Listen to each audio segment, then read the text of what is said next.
Part 1. The Rumble of Steel.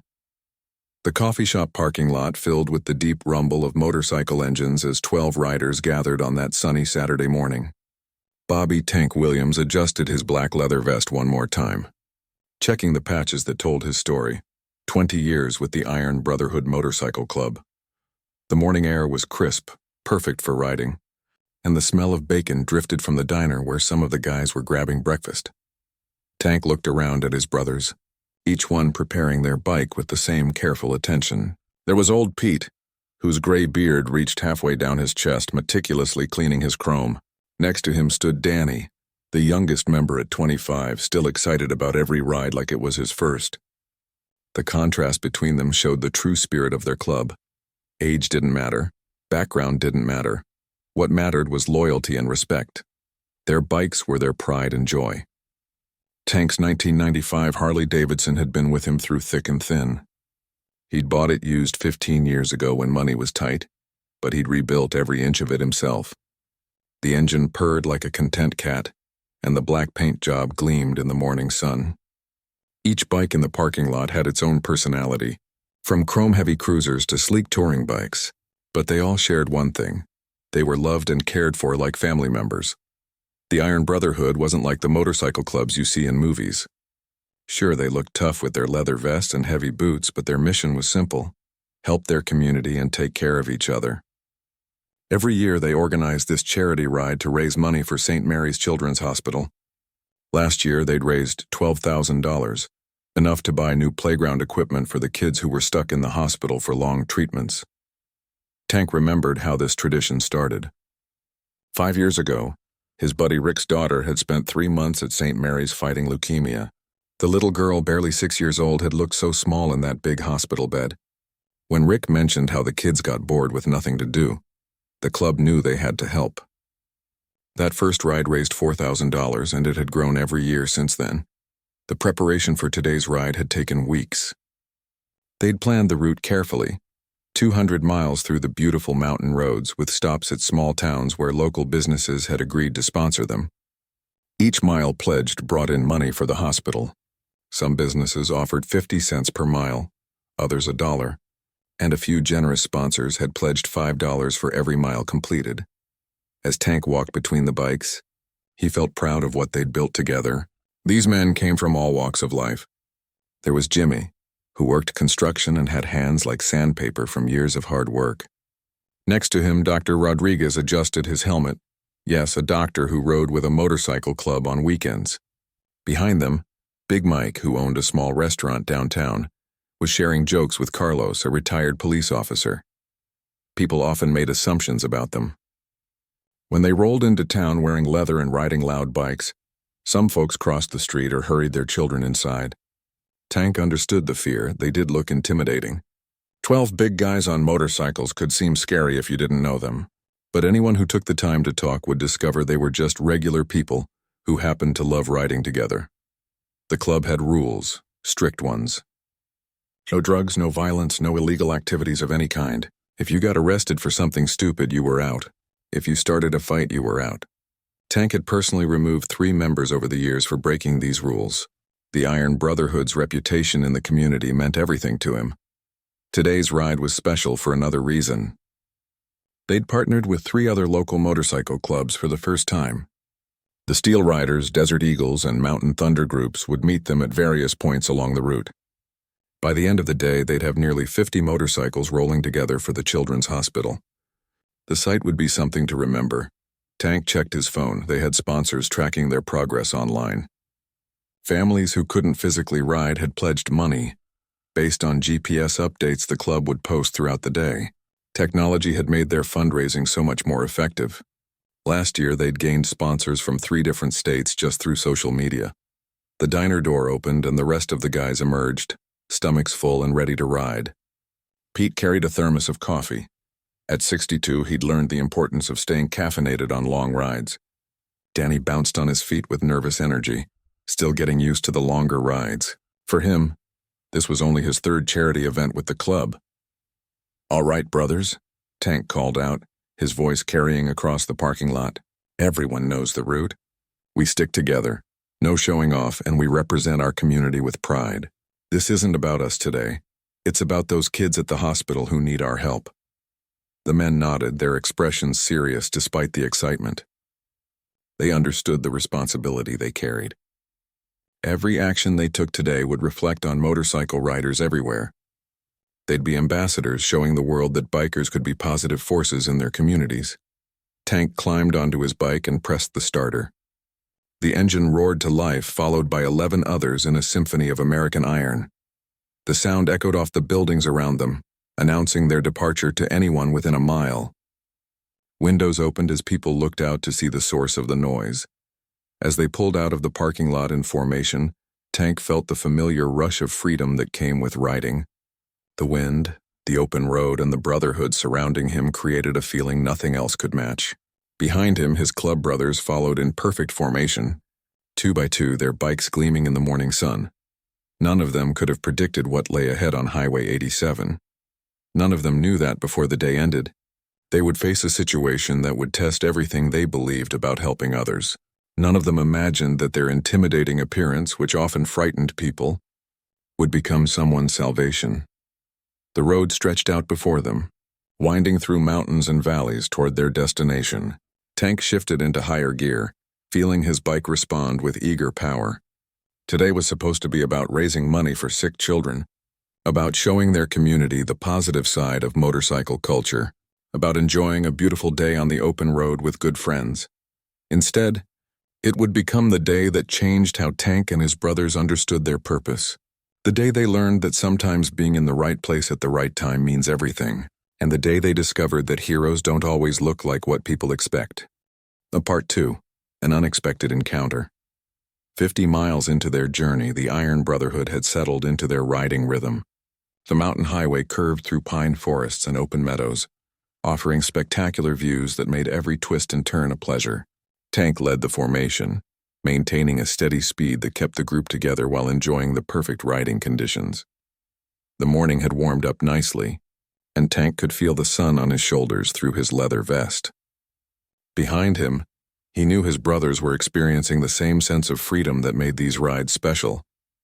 This was why they rode, not just for the destination but for the journey itself, the feeling of being completely present in the moment. About 10 miles ahead, Tank noticed a car in the distance. It was moving strangely, weaving slightly from side to side within its lane. At first he thought maybe the driver was tired or distracted by a phone. As they got closer, Tank could see it was an older sedan, maybe 10 or 15 years old, with a dented rear bumper and what looked like primer spots on the driver's side door. The car's erratic movement became more pronounced as they approached. Tank slowed down slightly, creating more distance between his group and the vehicle. Safety was always the top priority on group rides, and unpredictable drivers were one of the biggest hazards they faced on the road. Through the rear window, Tank could make out 2 people in the front seats. Even from behind, something about their body language seemed off. The passenger appeared to be leaning away from the driver, pressed against the window. The driver's hands seemed to be moving a lot, more than normal driving would require. Old Pete, riding second in formation, had noticed the same thing. He'd been riding for over 40 years and had developed a sixth sense about trouble. When he gave Tank a subtle hand signal indicating concern, Tank knew his instincts were right. Something wasn't normal about the situation ahead of them. The sedan suddenly swerved more dramatically, crossing briefly into the oncoming lane before jerking back. Tank immediately signaled for the group to slow down and increase following distance. Whatever was happening in that car, he didn't want his brothers anywhere near it if things went bad. Then, without warning, the car pulled off the highway at Miller's Rest Stop, a small parking area with picnic tables and restrooms that served travelers on this remote stretch of road. The stop was mostly empty except for a family with young kids having a picnic lunch near the far end of the parking lot. Tank's first instinct was to continue past. Their schedule was tight and they had sponsors expecting them to maintain their pace. But something made him look more carefully at the scene unfolding in the parking lot. The car had stopped abruptly and the driver was already out, walking quickly around to the passenger side. The passenger door opened and a young woman stumbled out. Even from the highway, Tank could see she was unsteady on her feet. The man was standing very close to her, too close, and his posture was aggressive. The woman kept backing away, but the man followed, closing the distance between them each time. Tank made a split-second decision that would change everything. He signaled the group to pull into the rest stop. Behind him, 11 motorcycles followed their leader into the parking lot, their engines creating a rumble that immediately drew attention from everyone present. As they parked their bikes in a line, Tank got a better look at the situation. The woman appeared to be in her early 20s with dark hair pulled back in a ponytail. Her clothes were wrinkled, and there was something about her face that made Tank's stomach tighten. Even from 30 feet away, he could see what looked like bruising around her left eye. The man was older, maybe in his 30s, wearing jeans and a wrinkled t-shirt. He was average height but had the kind of wiry build that suggested nervous energy. His voice was rising as he spoke to the woman, though Tank couldn't make out the words yet. What he could see clearly was the woman's defensive posture, arms crossed protectively across her chest, head down, shoulders hunched. Danny, the youngest member of their group, was the first to speak up. "Tank, that doesn't look right," he said quietly as he removed his helmet. The concern in his voice reflected what they were all thinking. Dr. Rodriguez had worked in emergency rooms for 15 years before switching to family practice. He'd seen enough domestic violence cases to recognize the signs immediately. "We need to pay attention here," he said, his medical training overriding any desire to avoid getting involved. The family having a picnic had noticed the tension too. Tank could see the father gathering his children closer, preparing to leave if things escalated.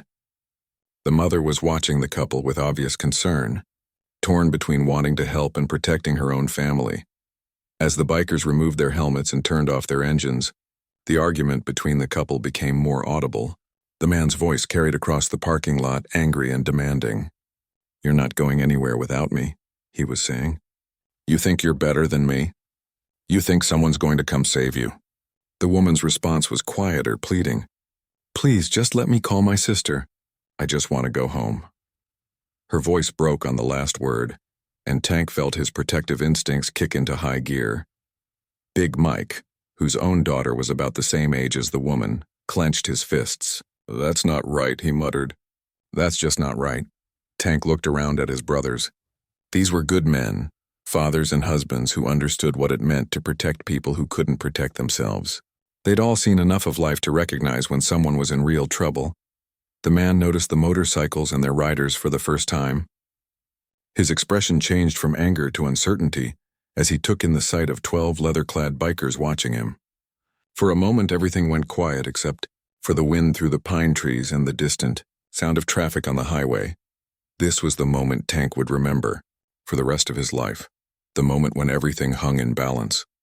They could start their engines and continue their ride, leaving whatever was happening here for someone else to deal with. Or they could get involved in something that might complicate their entire day. Tank thought about his own daughter, now grown and married, but once young and vulnerable. He thought about the mission of their club, about being positive forces in their community.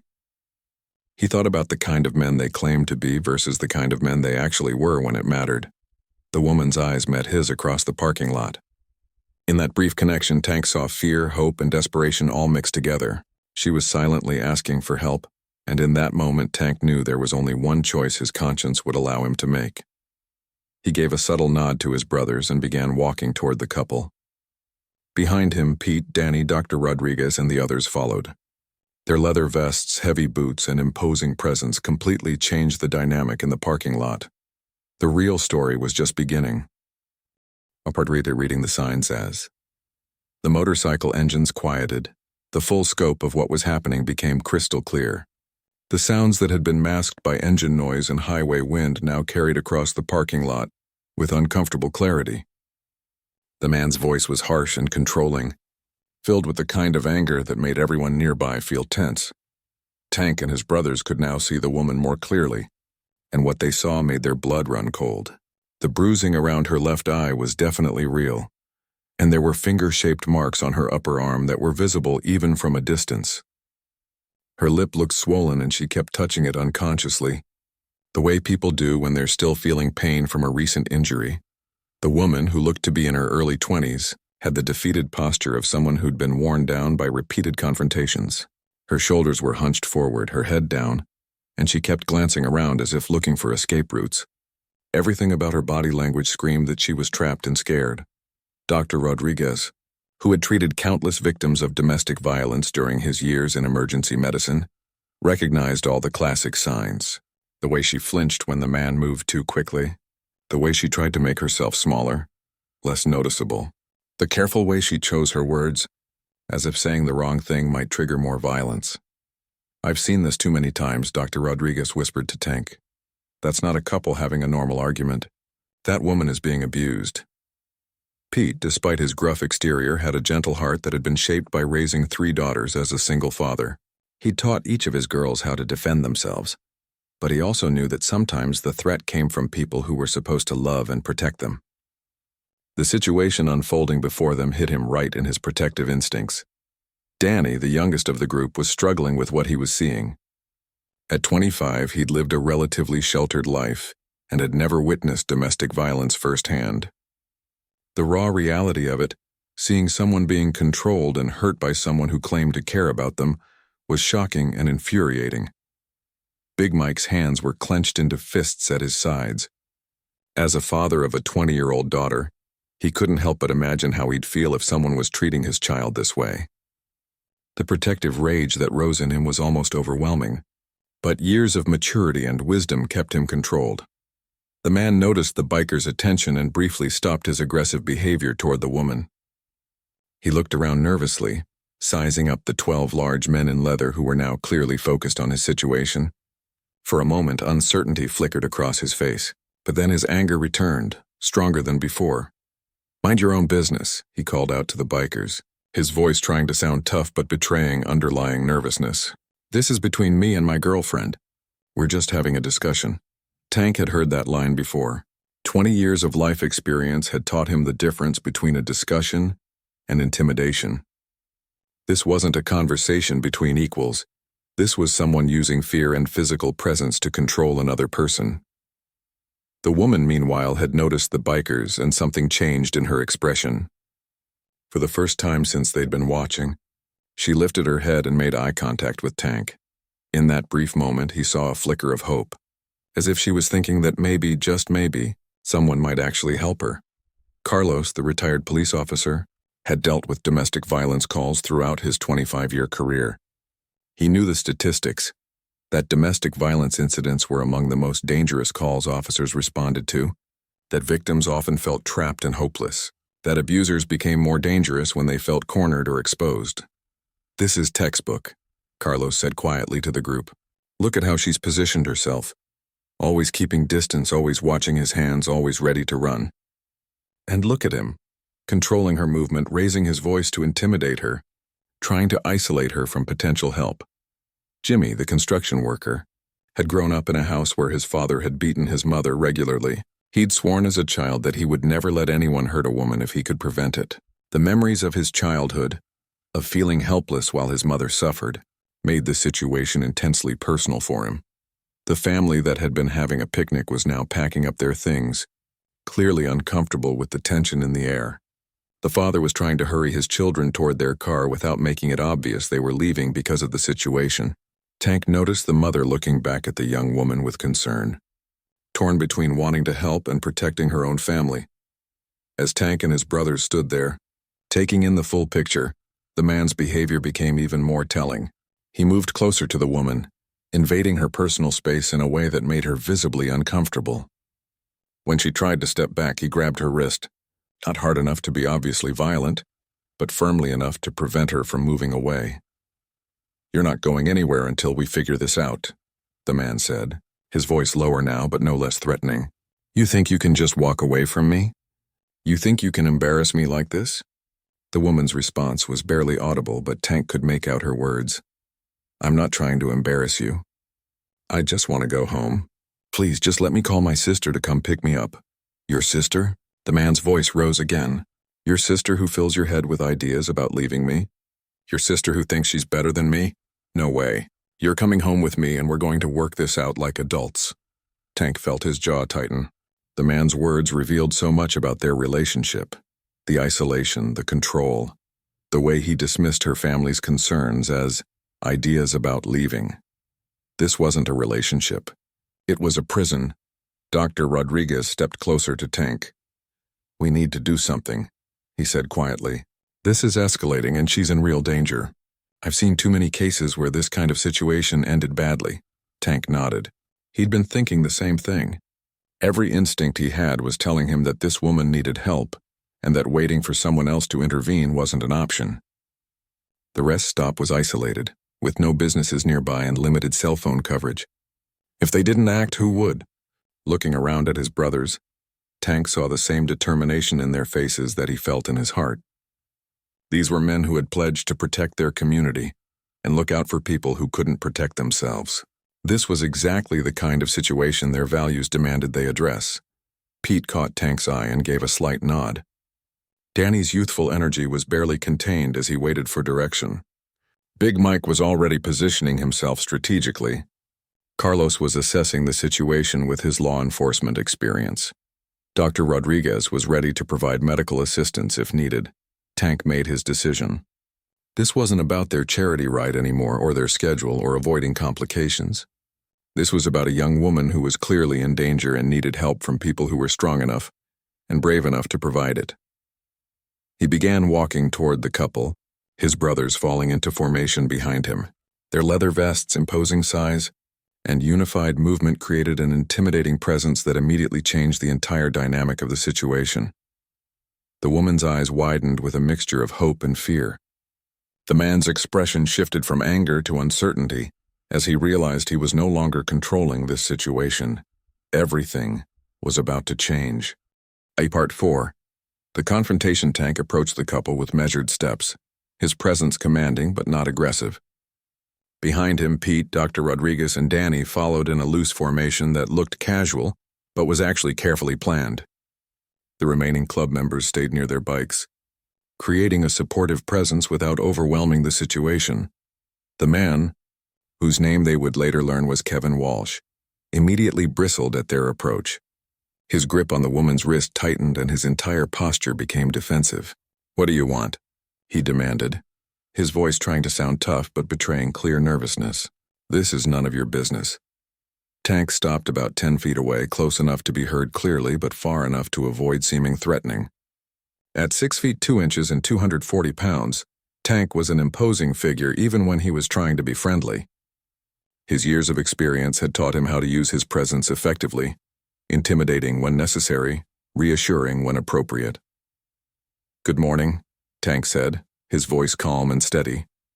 "We're just making sure everyone's doing okay. Saw you folks pulled over and wanted to check if you needed any help." His tone was conversational, almost casual, but his eyes never left Kevin's face. Kevin's reaction was immediate and telling. Instead of simply saying they were fine and sending the bikers on their way, he became more agitated.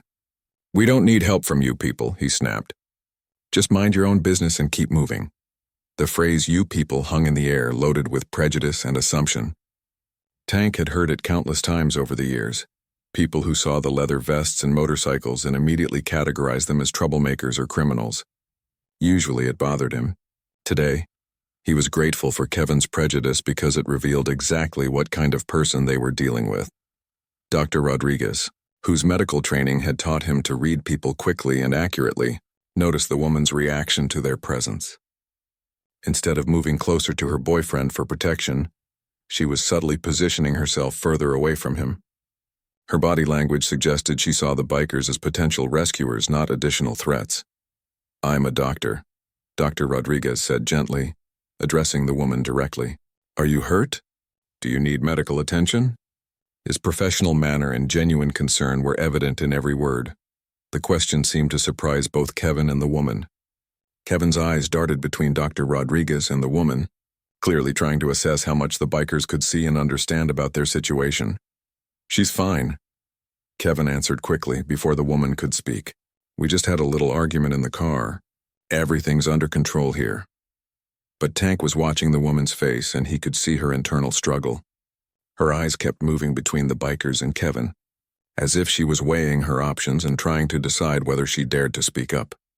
Pete, whose grandfather had immigrated from Ireland and faced plenty of prejudice in his time, understood something about being judged by appearances. "Son," he said to Kevin, his voice carrying the authority of his 62 years. "We're not here to cause trouble. We're just concerned citizens who want to make sure everyone's safe." The word son was deliberately chosen. Pete's tone wasn't condescending, but it established a hierarchy that put Kevin in the position of a younger, less experienced person being addressed by an elder. It was a subtle psychological move that further undermined Kevin's attempt to control the situation. Danny, despite being the youngest of the group, had grown up in a rough neighborhood where he'd learned to recognize predators and bullies. Kevin reminded him of guys he'd known who picked fights with people smaller than them, but backed down when faced with real opposition. "Look," Kevin said, his voice rising with frustration, "I don't know what you think you're seeing here, but this is between me and my girlfriend. We're working through some relationship stuff and it's private." Tank nodded thoughtfully as if considering Kevin's words. "I understand relationships can be complicated," he said, "but we couldn't help noticing that your girlfriend seems upset, and we saw some concerning signs." He gestured vaguely toward the woman without being specific about her injuries. The woman, whose name was actually Lisa Chen, felt a flicker of hope for the first time in months. These intimidating-looking men were treating her like a person whose feelings mattered, not like property that Kevin could do whatever he wanted with. Their presence was giving her something she hadn't had in a long time: options. Kevin's nervousness was becoming more apparent by the minute. He kept glancing around the parking lot, clearly uncomfortable with the attention and the fact that his private business was becoming public. The family that had been having a picnic had left, but they were still within sight, and Kevin could see them looking back with obvious concern. "She's fine," Kevin repeated, but his voice lacked conviction. "Tell them you're fine," he said to Lisa, his grip on her wrist tightening enough that she winced. Tank caught the wince and his expression hardened slightly. "Sir, I'm going to need you to let go of her arm," he said, his voice still calm but carrying an unmistakable edge of authority. "What?" Kevin looked down at his hand as if he'd forgotten he was holding her. "I'm not hurting her. This is how couples talk things out." Dr. Rodriguez had seen this denial countless times in the emergency room. Abusers often minimize their actions, claiming that grabbing, pushing, or restraining their victims was normal relationship behavior. "Actually," he said professionally, "grabbing someone's arm hard enough to leave marks isn't normal relationship communication." The fact that a doctor was calling out his behavior seemed to shake Kevin's confidence further. He released Lisa's wrist but moved closer to her, using his body to try to intimidate her into silence. Lisa rubbed her wrist where Kevin had been gripping it, and Tank could see the red marks his fingers had left on her skin. The sight made his anger rise, but he kept his voice level. "Ma'am, would you like to tell us what's going on here?" For the first time, someone was asking Lisa directly what she wanted, treating her like she had agency in her own situation. The question was so simple yet so powerful. Kevin immediately tried to answer for her, but Tank held up a hand. "I'd like to hear from her," Tank said firmly. Lisa looked between the bikers and Kevin, her mind racing. This might be her only chance to get help, but she also knew that if these men left and she was alone with Kevin again, her situation would be much worse. The fear of retaliation warred with her desperate need for rescue. She began, her voice barely a whisper. Then, gathering courage from the supportive faces around her, she spoke louder. "I want to go home. I want to call my sister." "See?" Kevin said quickly. "She just wants to go home. We'll drive home together and work this out." But Tank had heard the distinction. She wanted to go home and call her sister, not go home with Kevin. The difference was crucial, and it told him everything he needed to know about the real situation. "Where is home?"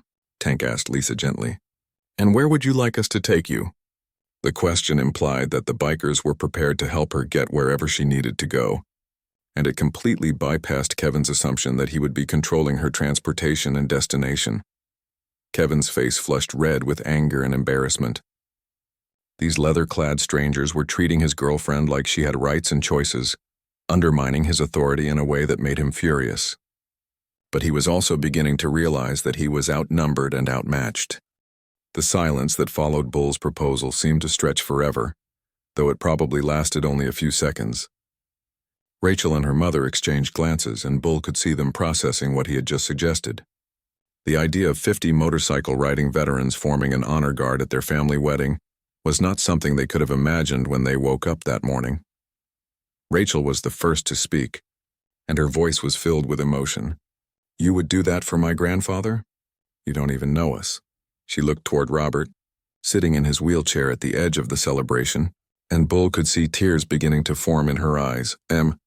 We know the most important thing about your grandfather," Bull replied respectfully. "We know he served his country with honor, and that makes him family to us. Every veteran is connected to every other veteran by the oath we took and the service we gave." Patricia was looking back and forth between the club members and her father, and Bull could see that she was struggling with the decision. On one hand, this was her daughter's wedding day, and she wanted everything to be perfect and go according to plan. On the other hand, she could see that these strangers were offering to honor her father in a way that would be meaningful and special. What exactly would this honor guard look like? Patricia asked, her practical side taking over. "I mean, we have guests arriving, and the ceremony is supposed to start in 15 minutes. How would this work?" Jake stepped forward to help explain.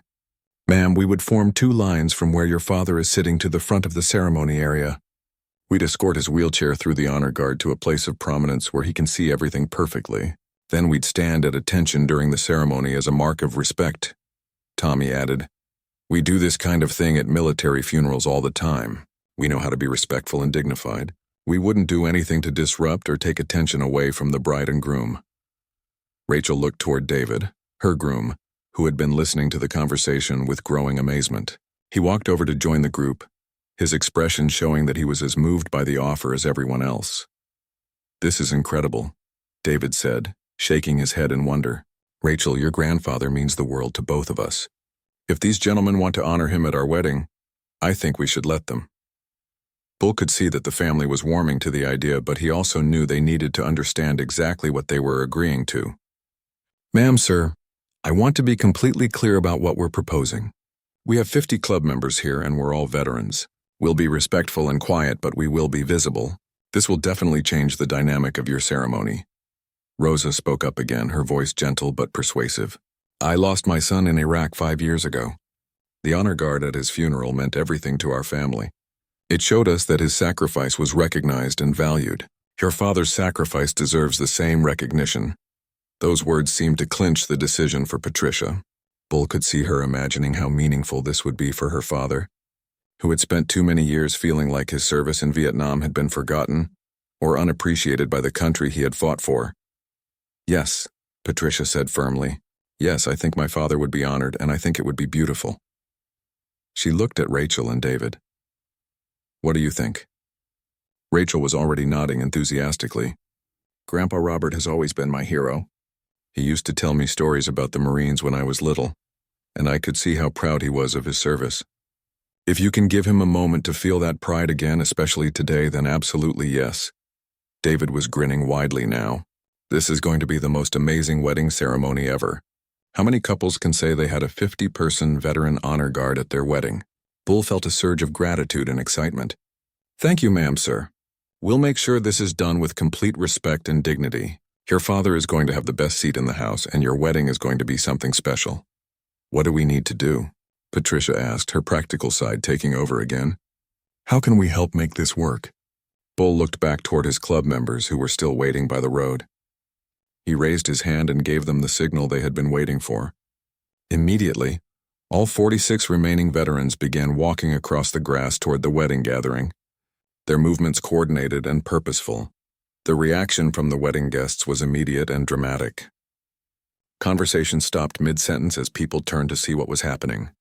Some guests looked nervous, others curious, but everyone was definitely paying attention as the leather-clad veterans approached. Bull quickly addressed the growing concern among the wedding guests. "Folks, my name is Bull Johnson, and we're with the Thunder Road Veterans Club. We're here to honor one of our own, Robert Chen, who served 3 tours as a Marine in Vietnam. With the family's permission, we'd like to escort him to a place of honor for his granddaughter's wedding." The explanation seemed to relax most of the guests, and Bull could see understanding and even approval on many faces. Several people began looking toward Robert with new appreciation, realizing that they were about to witness something special. Meanwhile, the Thunder Road Veterans Club members were taking their positions. Without needing detailed instructions, They formed two parallel lines leading from Robert's wheelchair to the front of the ceremony area. The formation was precise and military in its bearing, with each veteran standing at attention about 3 feet from the next. Bull walked back to Robert, who was watching the proceedings with amazement and growing emotion. "Sir, if you're ready, we'd like to escort you to your place of honor." Robert's voice was thick with emotion when he replied, "Son, I haven't had an honor guard since I came back from Vietnam 50 years ago. I never thought I'd see anything like this again." "You've earned it, sir," Bull said simply. "Today, everyone here is going to see you the way we see you, as a hero who served his country with courage." As Bull began to push Robert's wheelchair toward the honor guard formation, he could see that many of the wedding guests were taking out their phones to capture the moment. This was clearly something none of them had ever seen before, and Bull could sense that they understood they were witnessing something truly special. The wheelchair moved slowly through the honor guard, with Bull walking behind it and the other veterans standing at perfect attention as Robert passed. The elderly Marine sat up straighter in his chair, his military bearing evident despite his age and physical limitations. For the first time in decades, he was being honored for his service in front of his family and friends. When they reached the front of the ceremony area, Bull positioned Robert's wheelchair in the place of honor, directly in front of the altar where Rachel and David would take their vows. From this position, Robert would have a perfect view of the entire ceremony, and everyone else would be reminded throughout the wedding that they were in the presence of a true American hero. As the honor guard took their positions around the ceremony area, Bull could see that something magical had happened. What had started as a traditional family wedding had become something much more significant. It had become a celebration not just of love between two people, but of respect for service, sacrifice, and the values that held communities together. As Robert's wheelchair came to rest in the place of honor at the front of the ceremony, the elderly Marine found himself overwhelmed by emotions he had not felt in decades. From his new position, he could see everything perfectly: the altar decorated with wildflowers, the guests in their finest clothes, and, most importantly, the spot where his beloved granddaughter would soon walk down the aisle to begin her new life. But more than the improved view, it was the gesture itself that moved Robert to his core. For the first time since he had returned from Vietnam 50 years ago, he was being publicly honored for his military service. The 50 veterans standing at attention around him represented something he had thought was lost forever: the recognition and respect that he and his fellow Vietnam veterans had been denied for so long. The tears began slowly, just a dampness in his eyes that he tried to blink away. Robert had always prided himself on maintaining his military composure, even in emotional situations.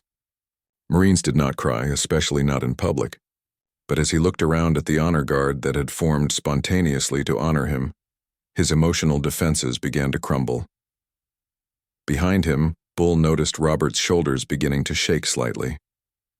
He moved closer to the wheelchair and placed a gentle hand on the elderly Marine's shoulder. "It's okay, sir," Bull said quietly so that only Robert could hear. "You've earned every bit of this respect and more." Those words broke through Robert's last attempt at maintaining his composure. The tears that had been threatening to fall now came freely, streaming down his weathered cheeks as 50 years of suppressed emotion finally found release. These were not tears of sadness, but tears of gratitude, relief, and a joy that he had almost forgotten was possible.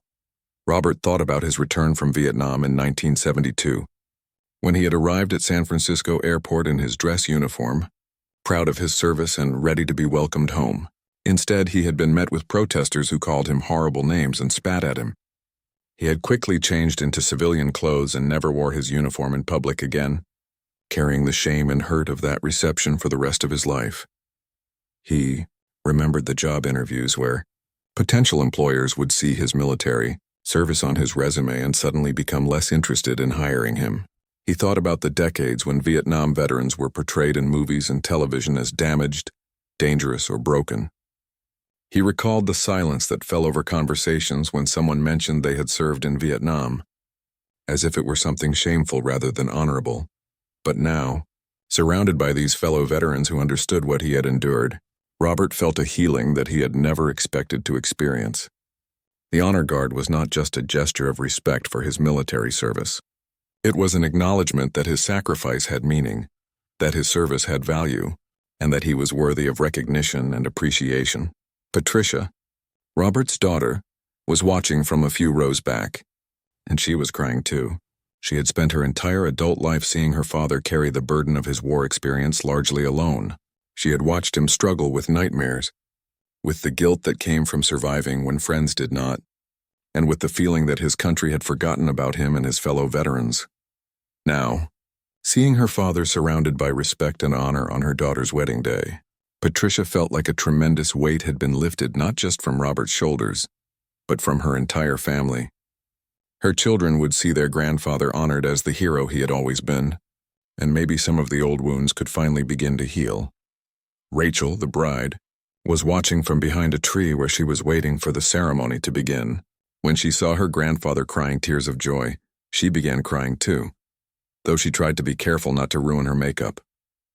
She had always known that her grandfather was special, but seeing him honored this way made her realize just how much his service had meant, not just to his country, but to her family. Robert reached into his pocket and pulled out a handkerchief, one that he had carried since his military days. As he wiped his eyes, he noticed that several of the veterans in the honor guard were also wiping away tears. This moment was meaningful not just for him, but for all of them.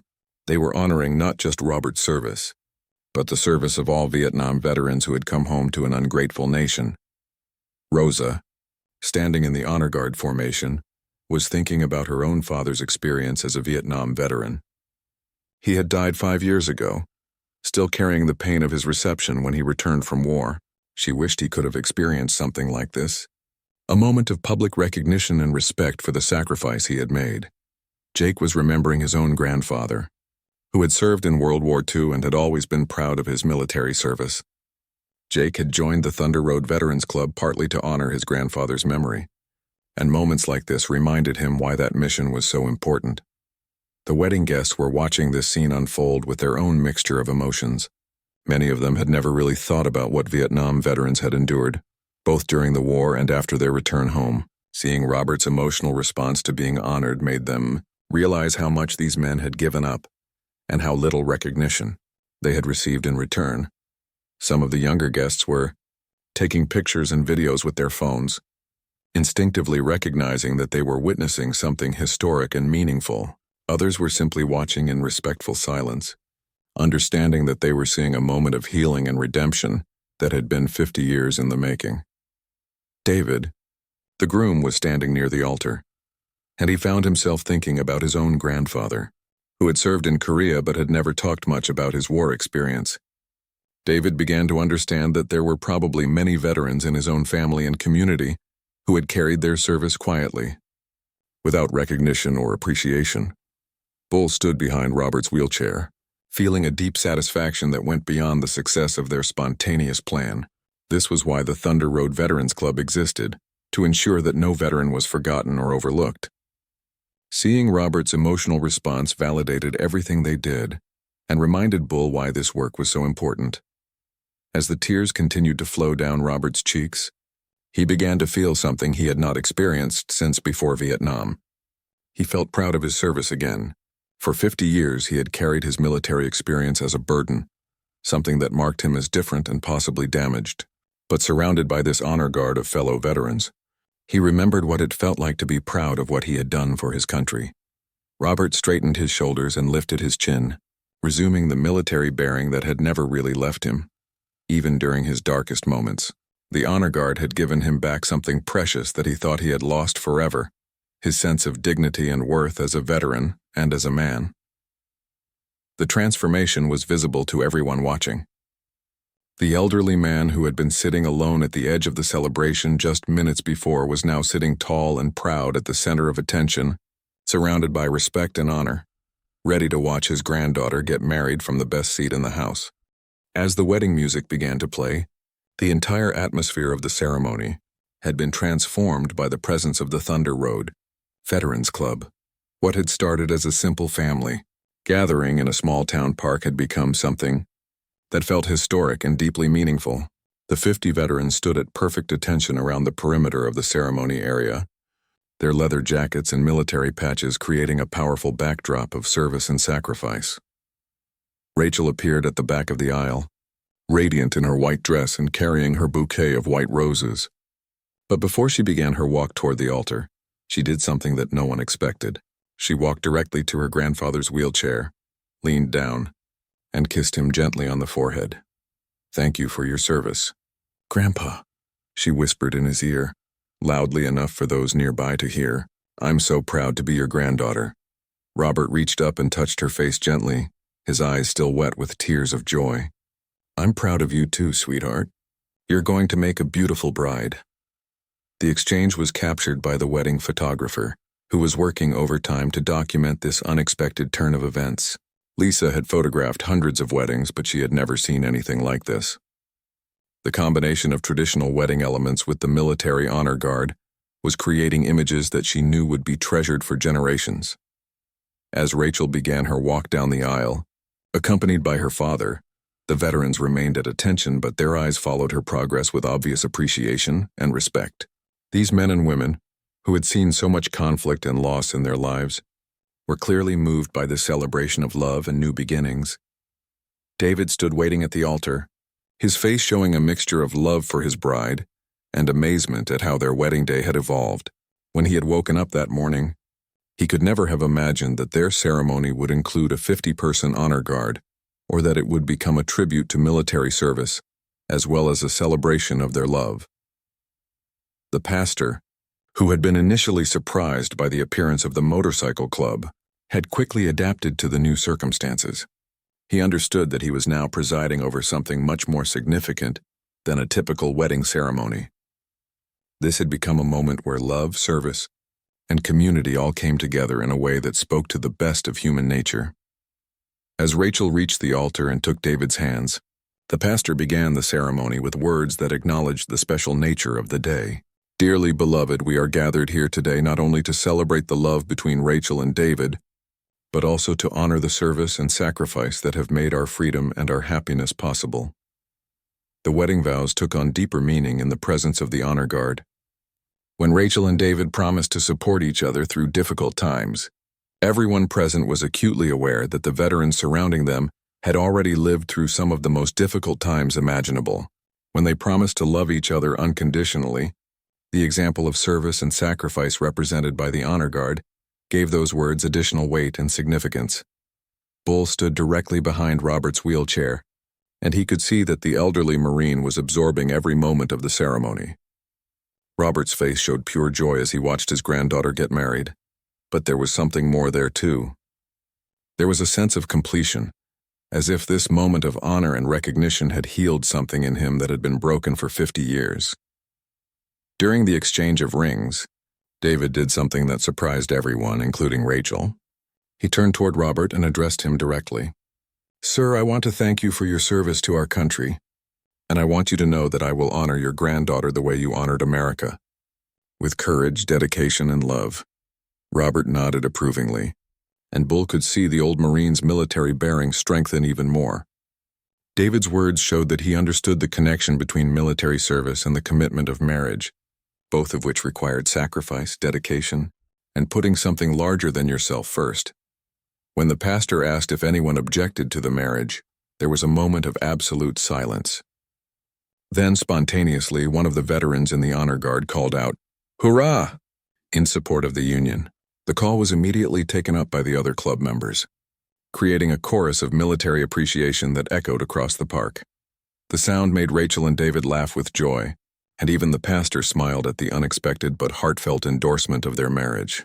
The wedding guests, who had been somewhat nervous about the presence of the motorcycle club at first, were now completely won over by their obvious respect and genuine happiness for the couple. As the ceremony continued, the photographer moved around the honor guard, capturing images that told the story of this remarkable day. The contrast between the traditional wedding elements and the leather-clad veterans created striking visual compositions, but more importantly, the photographs captured the emotion and meaning of the moment.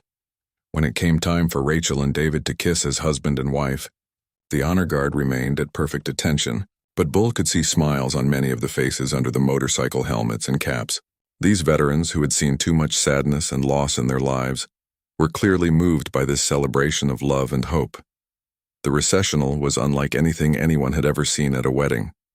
As the newly married couple walked back down the aisle, The honor guard performed a slow, respectful military salute that lasted until Rachel and David had passed completely through their formation. The gesture was both a tribute to their new marriage and a continuation of the honor being shown to Robert. During the receiving line, many of the wedding guests approached the veterans to thank them for their service and to express their appreciation for what they had done for Robert. Some guests shared stories of their own family members who had served in the military, creating connections and conversations that might never have happened without this unexpected encounter. Rosa found herself talking with Patricia about the experience of being a military family member and the unique challenges and pride that came with having loved ones in service. The conversation helped Patricia understand her father's experience in ways she never had before, and it gave Rosa a chance to share her own story of loss and healing. The veterans maintained their formation throughout the entire receiving line, ensuring that Robert remained in his place of honor, while the guests congratulated the new couple. Their presence had completely transformed the dynamic of the wedding, turning it from a simple family celebration into something that honored both love and service. As the formal ceremony concluded and guests began to move toward the reception area, Bull approached Robert one final time. "Sir, how are you feeling?" Robert looked up at Bull with eyes that were still wet with tears, but now they were tears of pure gratitude and joy. "Son, this has been the best day of my life since I came home from Vietnam. You and your friends have given me something I never thought I'd have again." "What's that, sir?" Bull asked, though he thought he already knew the answer. "You've given me back my pride," Robert said simply. "For 50 years I've carried the weight of being a Vietnam veteran like it was something to be ashamed of. Today you've reminded me that it's something to be proud of." Bull felt his own emotions rising as he realized the full impact of what they had accomplished. They had not just improved the seating arrangement at a wedding. They had helped heal wounds that had been festering for half a century. As the reception continued in the park pavilion, Bull checked his watch and realized that the Thunder Road Veterans Club needed to get back on the road. They still had a funeral to attend, another fallen hero to escort to his final resting place. The contrast between the joy of the wedding and the solemnity of their original mission was not lost on any of the club members. Bull approached Rachel and David, who were greeting guests and sharing their happiness with family and friends. "Congratulations again on your marriage," he said warmly. "We need to continue on our journey now, but this has been an honor and a privilege." Rachel reached out and hugged Bull, something that surprised him with its warmth and sincerity. "Thank you so much for what you did for my grandfather. This day will be perfect in my memory forever because of you and your friends." David shook Bull's hand firmly. "I don't know how we can ever thank you enough. You turned our wedding into something truly special." Bull looked toward Robert, who was surrounded by family members and fellow wedding guests, all of them treating him with the respect and attention he deserved. "Seeing your grandfather honored the way he should be is thanks enough for us, sir." As the Thunder Road Veterans Club prepared to leave, something unexpected happened. The wedding photographer Lisa approached Bull with her camera and a business card. "I hope you don't mind, but I've been taking pictures of everything that happened here today. These images are incredible, and I think they tell an important story." Bull looked at the preview screen on Lisa's camera, where he could see some of the images she had captured. There was Robert's face as he was escorted through the honor guard, tears of joy streaming down his cheeks. There was the moment when Rachel kissed her grandfather before walking down the aisle. There were the veterans standing at attention during the ceremony, their leather jackets contrasting beautifully with the wedding decorations. "These are amazing," Bull said, genuinely moved by what he saw. "Would it be possible to get copies of some of these for Robert?" "Absolutely," Lisa replied. "But I was thinking about something bigger than that. Would you mind if I shared some of these photos online? I think people need to see this story." Bull looked around at his club members who had overheard the conversation. The consensus was clear in their expressions. As long as Robert and his family are okay with it, we'd be honored to have this story shared. Patricia, who had been listening, stepped forward. "I think my father would love for people to see this. He spent too many years feeling invisible. Maybe it's time for him to be seen." Lisa nodded enthusiastically. "I'll write up the story and post it on my photography website and social media. This is the kind of story that reminds people what's good about humanity." As the veterans began walking back toward their motorcycles, many of the wedding guests followed them, wanting to express their thanks one more time. Children who had been shy earlier in the day were now asking to see the motorcycles and hear stories about military service. The event had opened up conversations and connections that would continue long after the Thunder Road Veterans Club had left. Robert, still sitting in his place of honor near the wedding cake, was surrounded by people who wanted to hear his stories about Vietnam and thank him for his service. For the first time in decades, his military experience was something that brought people closer to him, rather than creating distance and discomfort. As the motorcycles roared to life, creating that familiar rumble that had first announced their arrival, Bull took one last look at the wedding celebration. What they had stumbled upon by accident had become one of the most meaningful experiences of his life. They had set out to honor a fallen soldier, and they had ended up healing an old wound and creating a memory that would last forever. The Thunder Road Veterans Club pulled back onto the highway, their formation tight and respectful as they continued toward Riverside Cemetery. But something had changed during their stop at the wedding. They felt more connected to their mission and more proud of what they represented as veterans. Meanwhile, back at the wedding reception, Lisa was already uploading photos to her laptop and beginning to write the story of what had happened. She chose her words carefully, wanting to capture not just the events of the day, but the emotions and the meaning behind them. 3 hours later, Lisa published her blog post with the title, "Bikers Interrupted a Wedding and What They Did Made Headlines."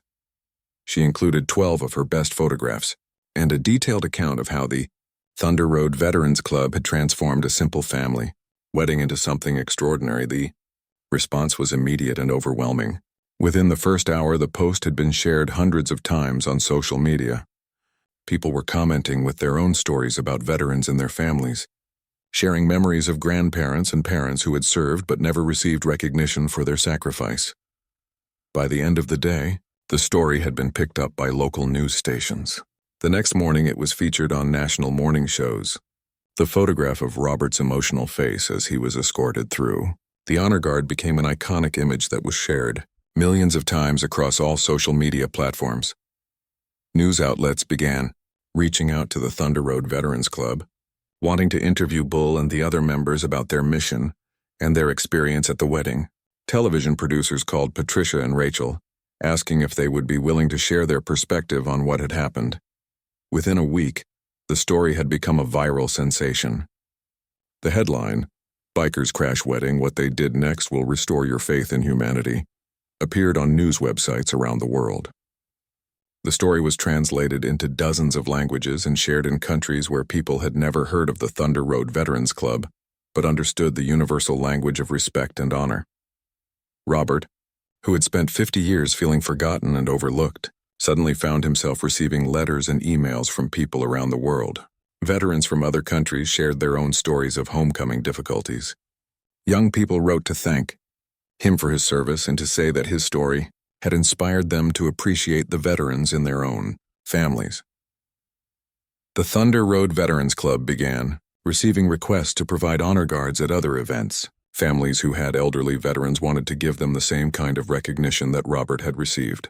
The club's membership grew as other veterans heard about their mission and wanted to be part of something meaningful. Rachel and David's wedding photos became some of the most famous wedding images ever taken. But more importantly, their marriage began with a foundation of understanding about service, sacrifice, and the importance of honoring those who had given so much for others. 6 months later, Robert passed away peacefully in his sleep. But his final months had been filled with the recognition and respect he had earned through his military service. At his funeral, the Thunder Road Veterans Club provided another honor guard, and hundreds of people who had been touched by his story came to pay their respects. The viral wedding story had accomplished something that seemed impossible.